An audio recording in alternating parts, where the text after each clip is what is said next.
La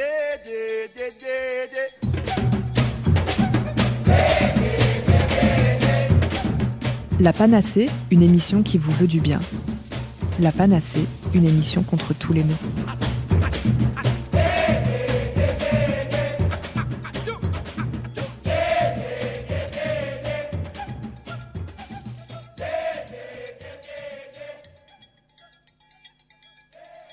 Bonjour et bienvenue dans l'émission de La Panacée, une émission qui vous veut du bien.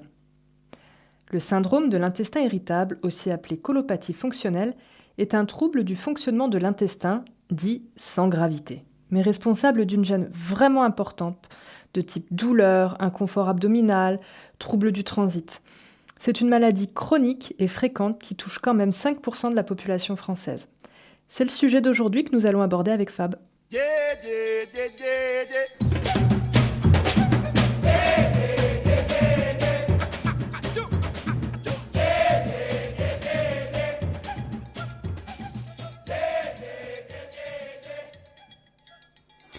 Malika Cécile, peux-tu nous expliquer plus en détail ce qu'est la colopathie fonctionnelle ? Il y a encore quelques années, ces troubles intestinaux étaient surtout considérés comme un problème de péristaltisme, c'est-à-dire de contraction musculaire, éventuellement en lien avec le stress.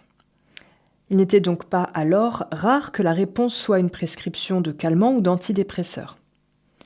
Aujourd'hui, ce syndrome de l'intestin irritable, ou encore appelé colopathie fonctionnelle, s'envisage davantage comme un trouble multifactoriel, pouvant recouvrir un peu pêle-mêle l'hypersensibilité viscérale, l'hyperméabilité intestinale, l'inflammation, l'altération du microbiote, voire des perturbations nerveuses et hormonales impliquant l'axe intestin-cerveau. Mais comme il se présente avec des combinaisons de symptômes peu spécifiques, le diagnostic n'est vraiment pas évident à poser.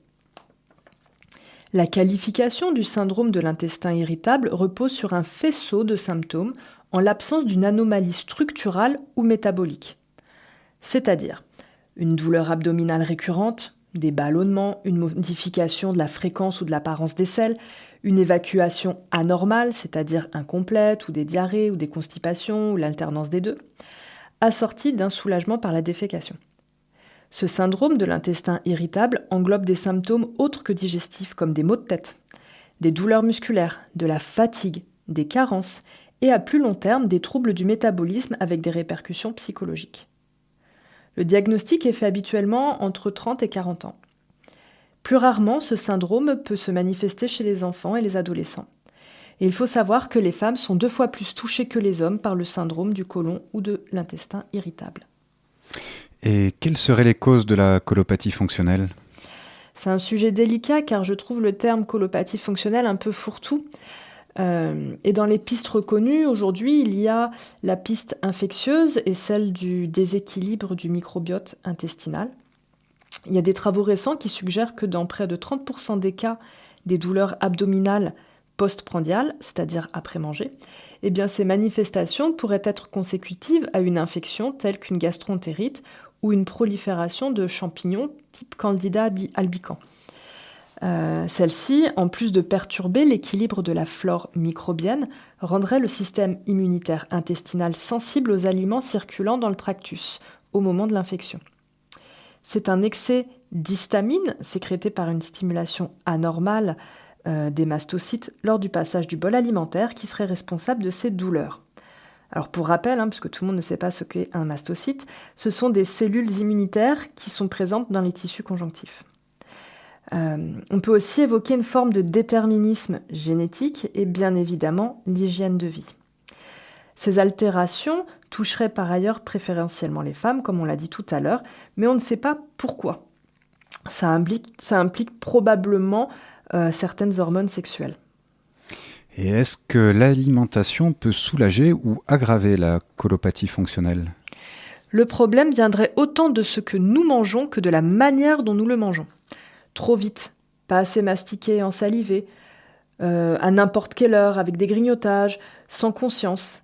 La qualité de la nourriture est aussi importante de la manière avec laquelle on va la manger. On peut aussi évoquer le problème des additifs alimentaires qui sont vraiment nombreux et aujourd'hui on ne connaît pas très très bien les implications sur la santé, ça n'a pas été suffisamment évalué.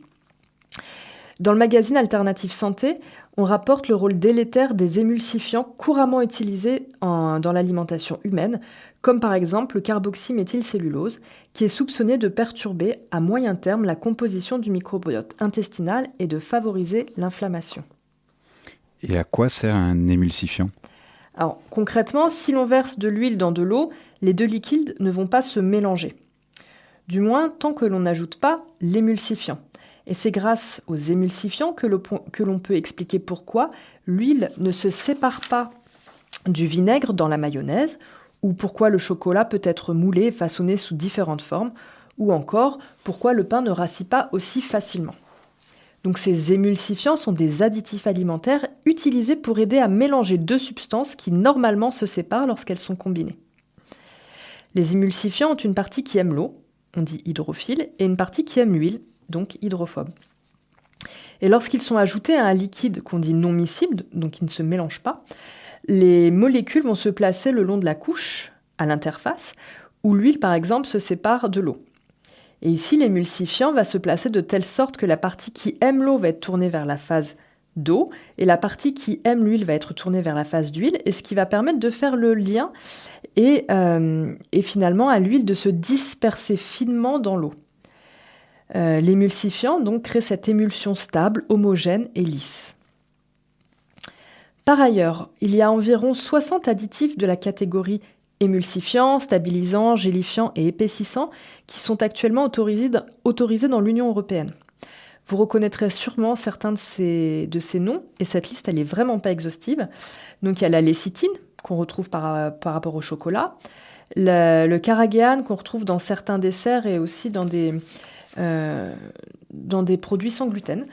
Il y a le mono et le diglycéride d'acide gras qu'on retrouve énormément dans les biscuits et les gâteaux du commerce. Et voilà, la liste est vraiment très longue. Certains de ces émulsifiants sont généreusement utilisés dans les produits ultra transformés et peuvent avoir des effets néfastes connus sur l'intestin. C'est-à-dire qu'ils vont dégrader la couche de mucus, ce mucus qui protège l'intestin. Et donc, ça va favoriser la perméabilité excessive de cet organe, perturber le microbiote et créer des phénomènes d'inflammation.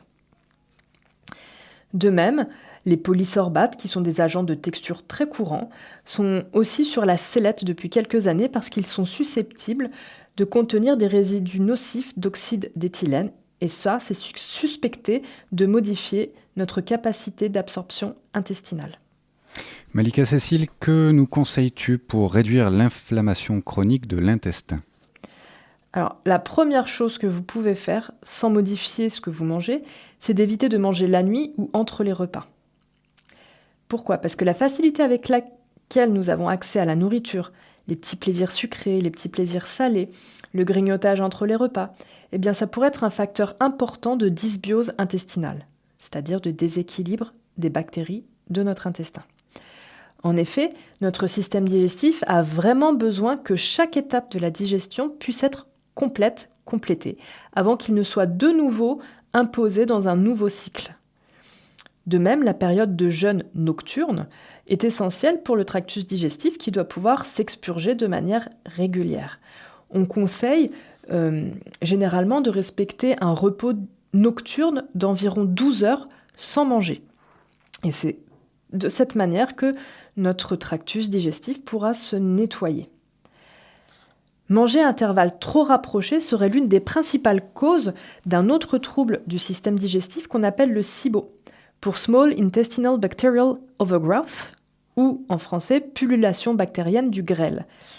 Cette dernière pourrait avoir des répercussions en aval du tractus digestif et n'est vraiment pas facile à distinguer des autres maladies digestives comme la maladie cœliaque, les colites inflammatoires ou l'intestin irritable. Ainsi, donc les études montrent que les sujets ayant des heures de repas régulières sont moins à risque et que le respect d'un jeûne strict, hors hydratation bien sûr, de 4 à 5 heures entre chaque prise alimentaire est un bon gage pour un bon fonctionnement du système digestif. Ensuite, il y a un point à avoir en tête, c'est ce qu'on appelle le complexe moteur migrant. L'intestin grêle, qui est chargé de l'absorption des nutriments de notre bol alimentaire, n'a pas pour vocation d'être colonisé par une importante flore bactérienne. C'est donc la prolifération, ce qu'on appelle le SIBO. Et pour s'en préserver, à intervalles réguliers, c'est-à-dire à peu près toutes les 90 minutes, il va y avoir comme une chasse mécanique qu'on appelle le complexe moteur migrant. Donc manger trop souvent affaiblit cette vague qui permet pourtant d'assainir notre système digestif. Et ça va ouvrir la voie à une pullulation de bactéries telles que les bactéroïdèses qui vont favoriser de mauvaises absorptions intestinales. Alors, il y a eu pas mal d'informations dans cette première partie d'émission, donc je vous propose d'écouter un petit peu de musique de Jamaïque avec Sevena, Jazz Elise et Lila Ike, Naomi Cowan, pour un petit freestyle comme on les aime. As we do it in a rub-a-dub style, pon the hills, rock and groove rhythm, with Savannah, Jazz Elise, Lila Ike, Naomi Cowan, make we juggle, make we juggle. Make we juggle, juggle, juggle, juggle.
Fantasize, but say Lord, him sweet, so sweet, so sweet, so sweet. Anytime him pass me skin, me teeth. Him had the melody and him had the beat, so we tweet. Don't know mess up a move. No. We just a walk and a move. Come make we rock and groove. BBC One Extra, we a tell them say, no mess up a mood. We just a walk and go through. Make we rock and groove. Them say always a show off, always so hype. Do we have little happiness in our life? No, you used to suffer in a day whole night. Oh, some must suffer for the rest of my life. Show up, make sure you grow up. Live a good life, that's your for keep up.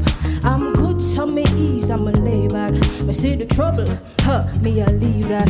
In my shoes and my tank top, yeah. In my jeans I cut off on my foot. In my shoes with some bright color socks. Time out, but me now go wear no flip flops. Cause none of mess up my mood. Me just a walk and a move. Go make we rock and groove. Hey, what we are tell them say come on again. None of mess up my mood. We just a walk and go through. Come make we rock and groove. Savannah tell them, tell them. BBC for Holland pulling. Just like up in a movie. A big bad exclusive. We make evil like usual. Holland pulling. Just like up in a movie. A big bad exclusive. Bienvenue à ceux qui nous rejoignent sur Radio Escapade pour la suite de l'émission de la Panacée, une émission qui vous veut du bien. Aujourd'hui avec Fab, nous parlons d'un sujet un peu tabou, parfois honteux, la colopathie fonctionnelle et l'intestin irritable. Malika Cécile, en dehors de la manière de manger déjà évoquée, as-tu d'autres conseils pour nos auditeurs ? Eh bien, on peut penser aux probiotiques, car ils participent au confort intestinal.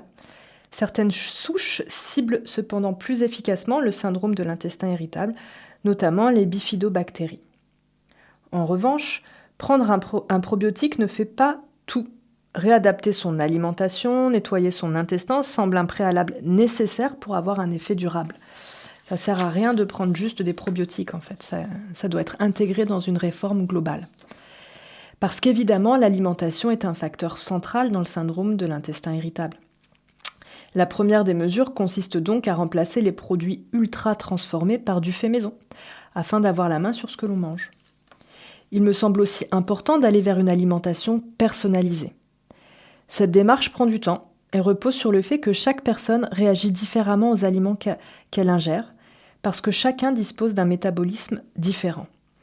Pour ce faire, il faut commencer par des plats simples, constitués d'un seul type de légumes ou de féculents et de protéines, afin d'identifier les aliments qui vont générer des troubles et pouvoir les inscrire un petit peu sur votre liste noire.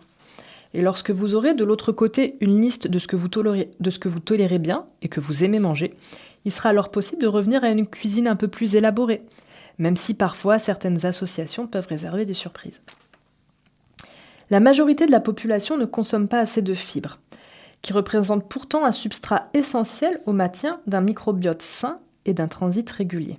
Alors à quoi bon prendre des probiotiques si derrière on ne nourrit pas correctement ces petites bactéries ? Il convient idéalement d'en incorporer à au moins 2 des 3 repas quotidiens sous forme de légumes, de fruits à coque, les céréales devant être considérées à part car potentiellement irritantes. Chez les sujets qui ont un syndrome de l'intestin irritable, il est préférable de privilégier des fibres solubles et de réduire les fibres décidément dites insolubles. Pourquoi ? Parce qu'elles sont irritantes. Et là-dedans, on inclut les bêta-fructanes, qui se retrouvent par exemple dans les artichauts, l'ail, les asperges, qu'on a beaucoup en ce moment, et les bananes. Ces dernières sont irritantes sur une muqueuse altérée et fermentent volontiers, provoquant des ballonnements. C'est aussi le cas de la plupart des céréales et des légumineuses. Carottes, courgettes, patates douces et autres panés cuits passent mieux, entre guillemets, et fermentent moins. En termes d'hydratation, les troubles fonctionnels intestinaux nécessitent une eau plate, faiblement minéralisée, dont la neutralité permet de mieux remplir ses multiples rôles physiologiques. Pour éviter de perturber la digestion, on évitera de boire pendant ou juste après un repas, surtout lorsqu'il s'agit de boissons gazeuses et sucrées. Donc elles, on les évite. Par ailleurs, le système nerveux entérique, qu'on appelle aussi le deuxième cerveau, avec entre 200 et 500 millions de neurones, contrôle de manière autonome l'ensemble du processus digestif. Motilité ou mouvement du système digestif, sans oublier les sécrétions des fluides gastriques, les enzymes digestives, etc. Il est donc inévitable que tout dysfonctionnement de ce réseau de neurones ait un impact sur le fonctionnement gastro-intestinal. Plusieurs travaux récents sur les souris ont mis en évidence l'implication directe du stress et des émotions négatives dans l'initiation de symptômes évoquant le syndrome de l'intestin irritable. Le stress, comme souvent, est suspecté de modifier la composition du microbiote et chez les sujets très jeunes, y compris en période périnatale, d'altérer le développement du système nerveux entérique de manière supposée irréversible, avec des conséquences plus tard sur la capacité à répondre au stress. Donc ça commence bien avant la naissance. Et c'est ici que la plupart des médecines dites complémentaires vont intervenir afin de tenter de soulager ces symptômes. Plusieurs études ont ainsi démontré que l'ostéopathie ou encore l'hypnose avaient des effets bénéfiques aussi bien à court terme qu'à long terme. Par exemple, l'hypnose va pouvoir améliorer les symptômes extradigestifs et corriger l'hypersensibilité du côlon, alors que l'ostéopathie pourrait être efficace sur les diarrhées et les douleurs ressenties, ainsi que sur la sensibilité rectale. On peut penser aux nombreux kriyas proposés en yoga pour améliorer la fonction digestive et atténuer le stress quotidien. On peut également citer la sophrologie dans ce type d'accompagnement. En homéopathie, on conseille souvent Shina rubra, 9CH, 5 granules après chaque repas en cas de ballonnement. Concernant l'usage des huiles essentielles, on conseille généralement la menthe poivrée, l'estragon, le basilic ou le gingembre. Bien sûr, là, il faut prendre l'avis auprès d'un spécialiste pour faire un bon usage. Enfin, avec les conseils avisés d'un thérapeute, vous pourrez mettre en place des cures pour améliorer la qualité du mucus intestinal et restaurer la fonction de cet organe. Petite précision, Le système nerveux entérique peut aussi faire l'objet de neuropathie, au même titre que le système nerveux central, consécutive notamment à une infection ou à l'exposition à des agents toxiques. Et parfois, dans cette liste, on met les antibiotiques qui ont été pris trop tôt dans la vie d'une personne. Que penser du gluten et du lactose, souvent pointés du doigt ? Alors effectivement, beaucoup de personnes témoignent que leurs troubles digestifs ont été améliorés dès lors qu'elles avaient retiré le gluten et le lactose.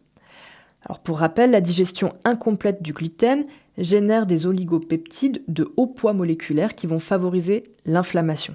Donc forcément, à partir du moment où on retire de l'alimentation quelque chose qui est inflammatoire et qu'on parle d'intestin irritable, eh bien c'est assez logique que les symptômes inflammatoires soient réduits.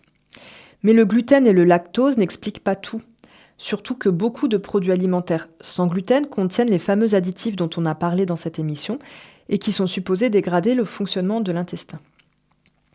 Attention aussi à un autre ingrédient courant, le sirop de glucose-fructose, parce que des études suggèrent que cette bombe glycémique, produite industriellement à partir du maïs, et non contente de figurer parmi les FODMAPs, participe indirectement à la dégradation du fameux mucus protecteur qui recouvre la peau de l'intestin, l'épithélium de l'intestin. Alors vous l'aurez compris, prendre soin de son intestin implique d'adapter ce que l'on mange et comment on le mange à notre propre fonctionnement.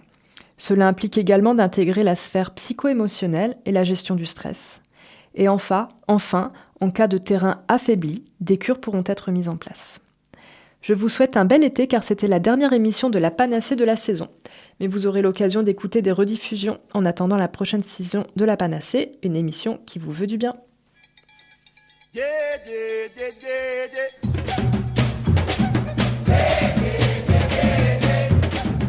La Panacée, une émission qui vous veut du bien.